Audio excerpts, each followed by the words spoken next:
स्वागत है आप सबका द संस्कृत स्टडी चैनल 96 में। और आज का हमारा विषय है कक्षा 12 पंचम पाठ द्वारिकस्य निष्ठा, चौकीदार की निष्ठा। यह जो लेसन है उपन्यासकार श्री पंडित अंबिकादास व्यास द्वारा रचित शिवराज विजय नामक ग्रंथ से लिया गया है।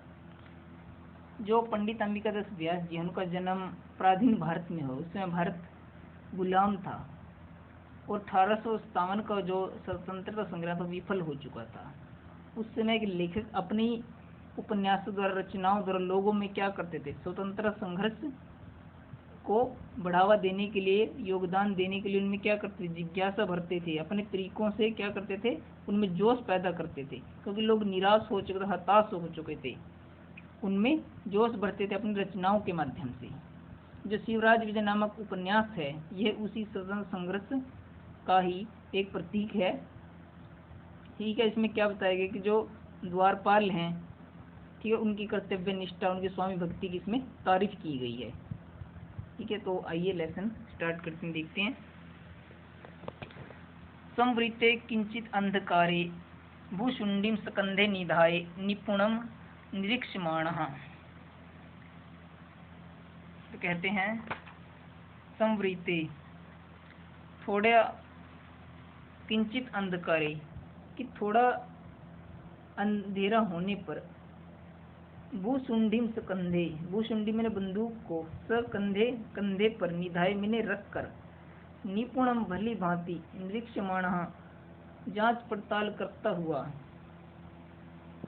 आगतः प्रत्यागतम च विधानः, आगतः आगत आने, प्रत्यागतम जाने वालों को, विधान मैंने समझते हुए, प्रताप दुर्ग द्वारी कहा, प्रताप दुर्ग के द्वारपाल, कस्य अपि किसी के, पादशेप धवनी, पादशेप धवनी निवाश्रोषितः कि पैरों की आवाज को सुनी, उसने किसी के पैरों की आवाज सुनी। ततः तब स्थिरीभूय पुरतः पश्यन् सत्यपि दीप प्रकाशे कमपि अनवलोक्यन् गंभीर स्वरेण अवदीति, अवादित कहा। ततः तब उसने स्थिरीभूय, स्थिर होकर, खड़े होकर, पुरतः आगे देखते हुए, पुरतः मैंने आगे देखकर, सत्यापि दीप प्रकाशे कि दीपक के प्रकाश में उजाले होते हुए भी, कम अपि अनअवलोकन, उसे कोई भी दिखाई नहीं दिया। तो उसने गंभीर स्वरेण, गंभीर स्वर में, गंभारी आवाज में कहा। क्या कहा भाई? आवादित कहा। को अत्र भो, वहाँ कौन है, अत्र वहाँ, को कि वहाँ, अरे भो वहाँ कौन है, वहाँ कौन है, इस प्रकार उसने कहा।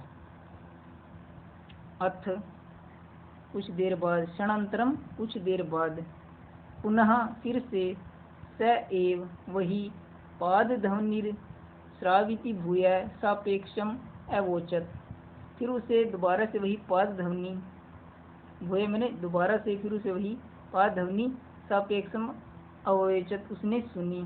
फिर वह से सापेक्ष मैंने उसे डांटते हुए, अवोचित बोला, उसे वो डांटते हुए कहा। तो उसे पैरों की ध्वनि दोबारा से सुनाई दी, भूय दोबारा सुनाई दी, तो उसे डांटते बोला, कहा ऐसा, अरे कौन है, माम अनुत्तरन, जो मुझे उत्तर नहीं दे रहा है, मेरे सवाल का जवाब नहीं दे रहा है, मुमूर्षः मरने के इच्छुक है, समायिति बधिर है या बहरा है, बधिर है मैंने बहरा है, ये तो मरने को इच्छुक है या बहरा है, जो समायिति मैंने चला आ रहा है, कि ऐसा कौन है जो मुझे उत्तर नहीं दे रहा है, या तो वह बहरा है या मरने को इच्छुक है जो चला आ रहा है। तो इसके बाद तब द्वारिका, द्वारपाल, शांतो भवः, शांत हो जाओ, किमिति व्यर्थम, क्यों व्यर्थ में ही, मुमूर्षिति मरने को इच्छुक, बधिर है बहरा, इति च वधि, इस प्रकार बोल रही हो। इति वक्तारम, ऐसा बोलते हुए अपश्यतः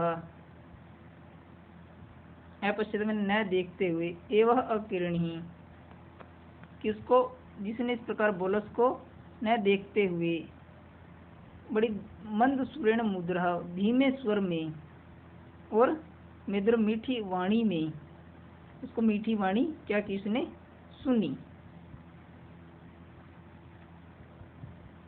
आकरणी मैंने भाई सुनी। कहते हैं इति वक्तारम ऐसा बोलते हुए, ठीक है ना, ऐसा कि द्वारपाल के ने बोलने पर कि ऐसा बोलते हुए मंद स्वर्ण मुद्रा वाणी सुन मीठी वाणी सुनी। तब कहते हैं ततः किम नाज्ञी अद्यापि भवतः प्रभु वर्णाम आदेशो यद द्वारिकैन परिहृणः वा त्रिपृष्ठो अपि प्रत्युत्तरम अदद हंतव्यः इति। तो कहता है द्वारपाल, क्योंकि अब कहा यहाँ पर, तब द्वारपाल को कहता है कोई कि शांत हो जाओ, क्यों व्यर्थ में ही मरने को इच्छुक और बहरा बोल रहे हो। अब जो द्वारपाल है से बोलने वाले की इस प्रकार वक्तारम बोलने वाले की अपश्य न देखते हुए अकिरणस ने सुनी आवाज, और वह आवाज कैसी मंद स्वर में थी, धीमी थी और मधुरा वाणी बड़ी मीठी वाणी थी। तो द्वारपाल कहता है अथा तत्किम नागी अद्यापि क्या तुम नहीं जानते हो, प्रभु परिणाम आदेश मेरे मालिक का आदेश है, यद द्वारिकेण प्रहृणे द्वारपाल के द्वारा प्रहरियों के द्वारा त्रिपृष्ठों की 3 बार पूछे जाने पर प्रत्युत्तर माध्यम कोई उत्तर नहीं देता, हंतव्य इति उसे मार देना का आदेश है। इत्यमेव भासमाणे द्वास्थाने सम्यता में स आगच्छामि। तो इत्यमेव ऐसा कहने पर भासमाणेन कि बोलते हुए के द्वारा द्वास्थान दरवाजे पर खड़े हुए सम्यताम ऐसा, ठीक है ना, कि माफ करो आगच्छामि आ रहा हूँ, कि इत्येवं द्वारपाल के ऐसा कहने पर माफ करो मैं आपके पास ही आ रहा हूँ, आगत्य च निकलम वेद आकर सब कुछ निवेदिया में बताता हूँ। इति इस प्रकार कहते हुए कथ्यन 12 वर्षेण 12 वर्ष के बालक के साथ केनापि कोई भिक्षा वटुना अनुगम्यमानः, कि किसी भिक्षा वटुना ब्रह्मचारी भिक्षुक के द्वारा अनुगमन किया जाता हुआ कोई काषाय वासः भगवा वस्त्रधारे धृत धुम्बी पात्र कमंडल लिए हुए भव्य मूर्ति सन्यासी दृष्टि, ऐसे सन्यासी को, अत्यंत सुंदर सन्यासी को देखा। कहते हैं इति इस प्रकार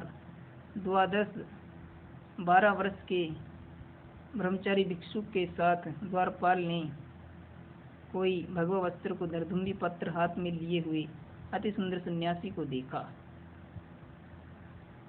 तत्सत्यम अभुधा लाप है। तो इस प्रकार उनके बीच में बातचीत होने लगी। सन्यासी कहता है कथम अस्मान सन्यासिनो कठोर भाषणे तिरस्करोषि, क्यों हम सन्यासियों को कठोर वाणी से अपमानित करते हो, तिरस्कृत करते हो। द्वारपाल कहता भगवान सन्यासी ही तुरीय आश्रम सेव्यति प्रणम्यते, आप चौथे आश्रम को ग्रहण करते हैं इसलिए मैं आपको प्रणाम करता हूँ। चतुर्थ आश्रम का अर्थ है भी ब्रह्मचर्य गृहस्थ वानप्रस्थ के बाद चतुर्थ अर्थात संन्यास, कि आप चौथे आश्रम का सेवन करते हैं इसलिए आपको प्रणाम करता हूँ। परंतु प्रभुणाम आज्ञाम उत उल्लंघ्या, लेकिन कि प्रभुणाम राजा के आदेश का उल्लंघन करके निज प्रीच्यम अददत एव आयाति इति आक्रुष्यते, कि निज प्रीच्यम अपना प्रीच्य न देने पर चले आ रहे हैं, इति आक्रुष्य इस प्रकार इस कारण क्रोध किया जा रहा है। द्वारी कहते भगवान, आप चौथे आश्रम को सेवन करते मैं इसलिए आपको प्रणाम करता हूँ, लेकिन राजा के आज्ञा को उल्लंघन करते हुए आप अपना परिचय न देकर, ठीक है ना, बिना परिचय के चले आ रहे हैं। इति आक्रोशित, इस कारण क्रोध किया जा रहा है।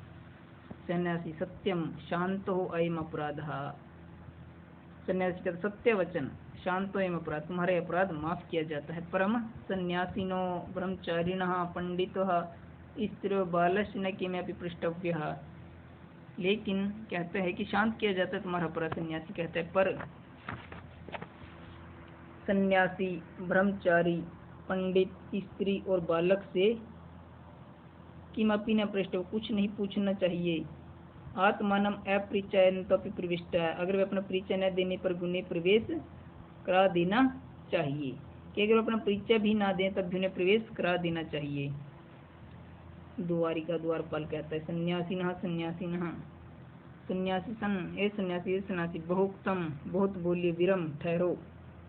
वयम द्वारिका, मैं द्वारपाल हूँ, ब्रह्मणो अपि अज्ञाम, लोग